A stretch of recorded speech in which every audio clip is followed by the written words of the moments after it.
Hello. My name is Meghna and I welcome all the handwriting lovers in the video. So, before starting the video, I would like to tell you something important which you have to keep in mind and while writing a good handwriting. Okay, so first thing first, सबसे पहले आपको pencil, how to hold a pencil, it's a very important thing कि आपको pencil hold करनी कैसे चाहिए. Actually the method of correct holding the pencil is till the tip. जहाँ तक आपका ये पेंसिल शार्प होता है आपको वहाँ तक ही उसे होल्ड करना चाहिए. And your position should be like a tripod position. This is called the tripod position. Children should use who is learning, he or she is supposed to be hold the pencil like this.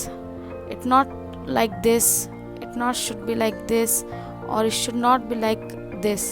इतना दूर आपको नहीं hand hold करना है इसको, आपको इसको इतना नियर बाय होल्ड करना होता है so that you can take the maximum grip of the pencil and your hand, this portion of the hands rest on the notebook. आपके इस नोटबुक के ऊपर ये रेस्ट करता है. Okay, so this is the first point. Now coming on to the second point, what is the position of your notebook? हमने pencil की position की बात की है. नोटबुक की पोजीशन कैसे होनी चाहिए? Slightly tilted towards the left side. If you are right handed, अगर आप राइट हैंड से लिखते हैं तो आपकी नोटबुक लेफ्ट साइड से थोड़ी टिल्टेड होनी चाहिए, और अगर आप लेफ्ट हैंडेड हैं तो आपकी notebook similarly vice versa right side थोड़ी टिल्टेड होनी चाहिए. सो दैट, अब इसका रीज़न क्या है? इसका रीज़न ये है कि अगर आप अपनी नोटबुक को स्ट्रेट होल्ड करेंगे तो आप कभी भी हैंड राइटिंग को स्लांट में नहीं लिख पाएंगे. एंड अगर आपने कभी नोटिस किया होगा तो हैंड राइटिंग जो है, कर्सिव हैंड राइटिंग जो है वो हमेशा स्लैंट में लिखी जाती है. This angle, at this angle. अगर आप इसे नोटबुक को इस एंगल में होल्ड करेंगे तो आपके लिए स्लांट हैंड राइटिंग लिखना बहुत ईजी हो जाएगा. Okay, so that's why I request you all to please try to position your notebook and your pencil very carefully so that you can take the maximum advantage of the class. Okay, so coming on to the third point, how much should be the pressure? Okay, so the pressure of your pencil, the quality of your pencil should be something which is dark enough.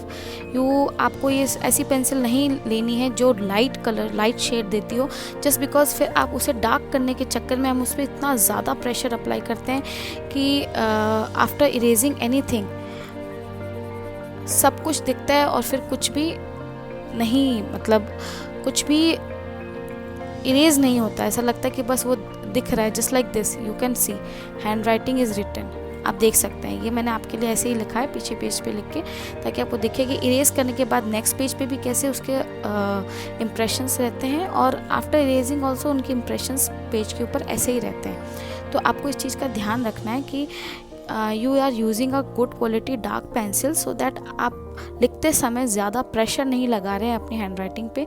And आप इतना ही pressure लगा रहे हैं कि अगर आप उसे erase करते हैं फॉर सम रीज़न तो वो इरेज हो जाए एंड वो दिखे नहीं कि आपने क्या लिखा है.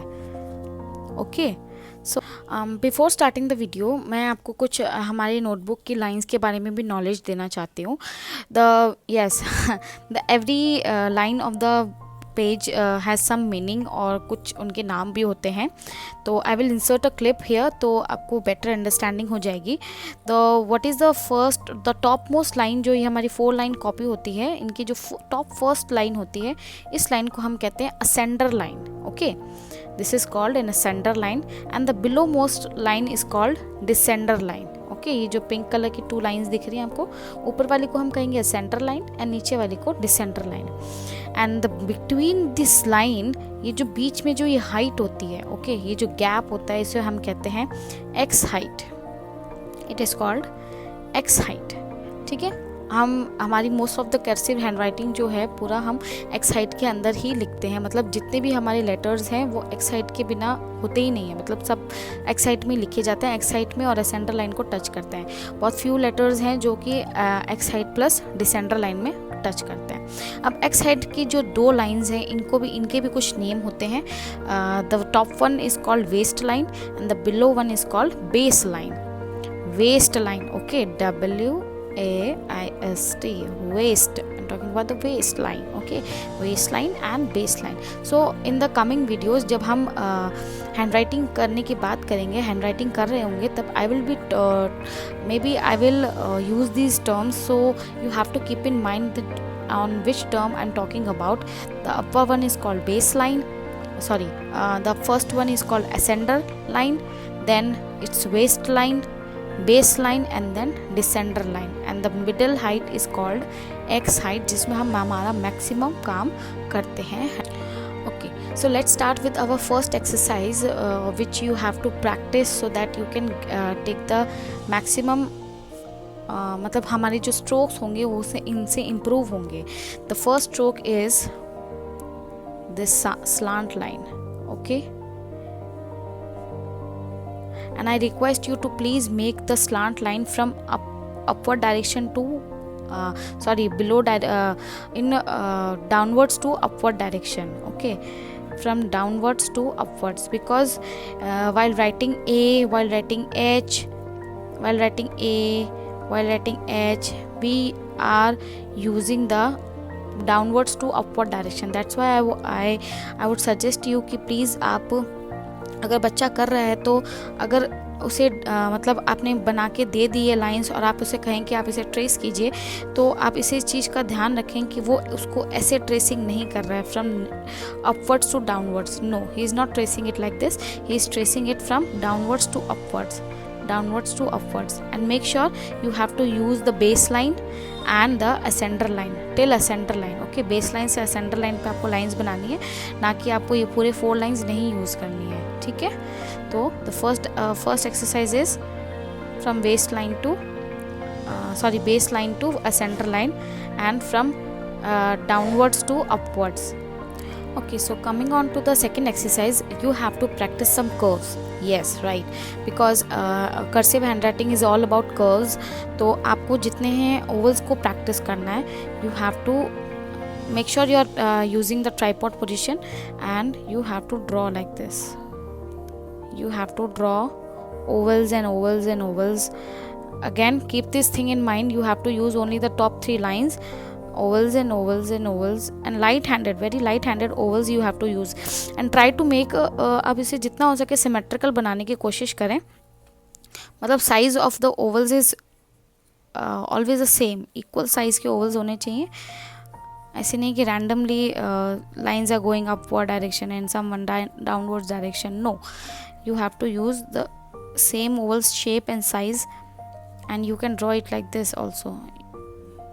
यूँ आप इसे यूँ भी प्रैक्टिस करवा सकते हैं, और आप इन एक्सरसाइज की जितनी उन्हें प्रैक्टिस करवाएंगे उतनी ही उनकी पेंसिल की ग्रिपिंग एंड उनका हैंड मूवमेंट जो है, ये जो हमारे रिस्ट मूवमेंट होगा, ये उसको प्रैक्टिस होगा, एंड वो उनके लिए आगे हैंड राइटिंग में लिए बहुत बेनिफिट करेगा। Okay, so the third exercise which is you have to draw some ends. Yes, you have to draw something like this under curves,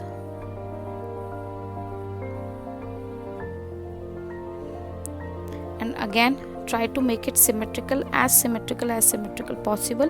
आप जितना उसे एक जैसा बना सकते हैं, एक शेप एंड साइज के बना सकते हैं। ऐसा नहीं होना चाहिए कि कुछ पतले हो रहे हैं and somewhere around you are making like this and again you like this.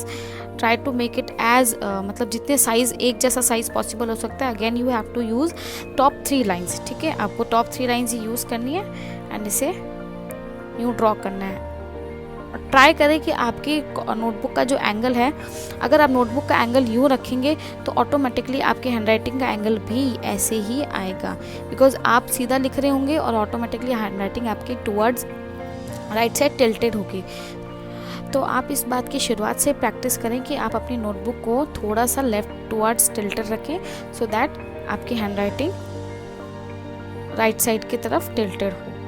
Okay, and these are the 3 very popular and best exercise to make your handwriting good. Exercise को बहुत अच्छे से at least on one page you have to practise the first exercise and second page on the, मतलब आपको एक page तक पूरी exercise को बहुत ही कंसिस्टेंटली और बहुत ही सिमेट्रिकली आपको इसको प्रैक्टिस करना है। ओके, तो आज के लिए सिर्फ इतना ही। Thank you very much. तो अगर आपको ये वीडियो पसंद आई हो तो आपको पता है आपको क्या करना है, आपको एक प्यारा सा उसे लाइक देना है और ज़्यादा से ज़्यादा शेयर करना है, एंड वो रेड कलर का जो सब्सक्राइब बटन है उसे ऑन करना है, और don't forget to hit that bell button. Okay, तो ताकि हमें जो आपका Day 2 वीडियो होगा आपको उसका जल्दी से जल्दी नोटिफिकेशन मिलेगा। Thank you very much, bye bye.